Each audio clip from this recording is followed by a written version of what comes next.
Lyon demain, découverte. C'est une première mondiale et c'est à Bron, aux portes de Lyon. On connaissait les radars de vitesse, plus récents les radars qui détectent l'utilisation du téléphone au volant ou les radars qui visent à faire respecter les fils réservés au covoiturage. Voici à présent le radar contre le bruit, une installation perchée à 5 mètres de haut que nous décrit Philippe Dunet, chargé d'études acoustiques au CEREMA, le centre d'expertise mandaté par le ministère et dont le siège est à Bron. Il y a un radar qui est de la société MicroDB, donc ça se constitue d'une antenne acoustique de 52 micros. C'est la barrette noire qu'on voit. Cette antenne acoustique va permettre de suivre la source de bruit qu'on essaie d'identifier. Au passage du radar, il y a un sonomètre qui va capter le niveau sonore du véhicule qui passe, du véhicule ou d'autres choses. Et également, il y a différentes caméras qui vont permettre de suivre la scène et également de regarder les plaques d'immatriculation avant et arrière. Et à côté de ça, nous on fait nos tests. Donc c'est les autres microphones qui sont sur le manoir là, qui nous permettent de refaire des mesures dans des conditions maîtrisées où on retrouve avec notre propre véhicule une source de bruit ponctuel mais artificiel. On va faire des essais klaxon, on va faire différents types d'essais. Donc nous on regarde un petit peu ça dans des conditions maîtrisées avec notre propre matériel et après l'objectif c'est de comparer par rapport aux remontées des données du radar. La commune de Bron fait partie de 7 villes en France sélectionnées par le ministère de la Transition écologique pour expérimenter ce radar sonore. 3 types de radars sont d'ailleurs testés sur ces 7 points. Celui de Bron a été fabriqué par la société MicroDB basée à Écully. Des équipements qui doivent encore être homologués. Pascal Berthaud, directeur du CEREMA. L'idée, si vous voulez, c'est de tester plusieurs conditions de circulation. Vous voyez, ici, on est plutôt dans un quartier résidentiel. Il y a des endroits où on va être plutôt en centre-ville, sur des grandes avenues, etc. C'est de tester tout un panel de situations. On est au début, là, on est dans la première phase de 3 mois d'expérimentation sur le terrain. Il y a forcément des bugs, évidemment, je veux dire. C'est tout l'intérêt de cette procédure, c'est vraiment de régler ça.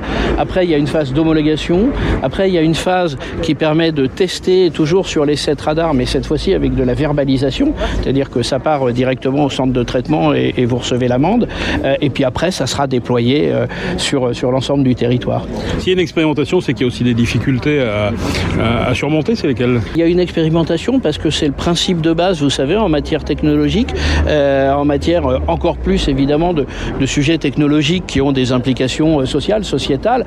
Effectivement, on ne peut pas y aller comme ça franco et donc ça suppose évidemment d'expérimenter, d'y aller progressivement pour être sûr qu'à la sortie, le jour où on commence à déployer des radars comme ça, et encore une fois, c'est pas neutre, le sujet c'est que ça envoie des PV quand même.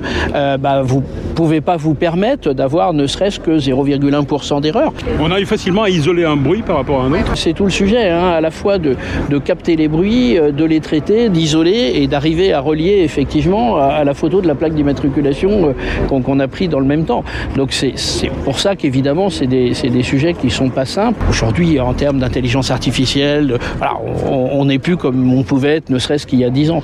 Donc non, c'est pas facile, mais oui, on sait faire. Le radar sonore est situé à l'angle de l'avenue Camille Rousset et de la rue Ampère, en plein centre de Bron, en pleine ligne droite, à un endroit où certains peuvent être tentés à faire vrombir leurs grosses machines, qu'il s'agisse de voitures, motos et autres quads.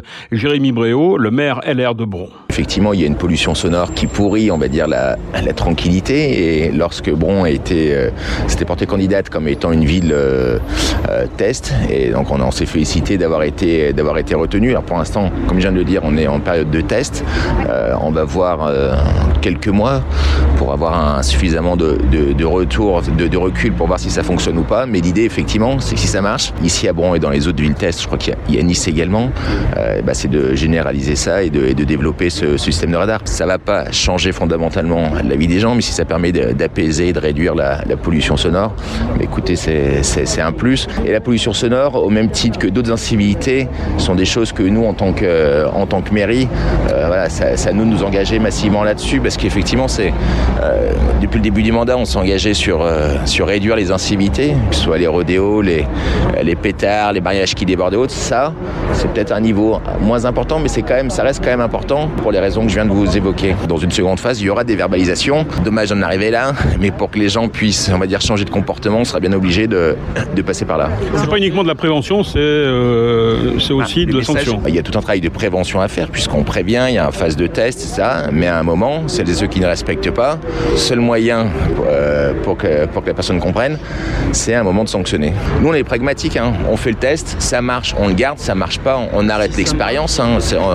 On fait simple. Hein. L'idée, c'est à partir du moment où on s'est porté candidat à accueillir ce dispositif, c'est qu'effectivement, on croit dans ce dispositif-là. Maintenant, on se laisse le temps de voir si ça marche réellement, et si ça marche réellement, effectivement, on va garder ce radar et même en mettre d'autres dans la ville. Maintenant, moi, je sais pas comment les choses vont se faire et si ça va avoir vraiment un impact ou pas. Mais on risque quoi?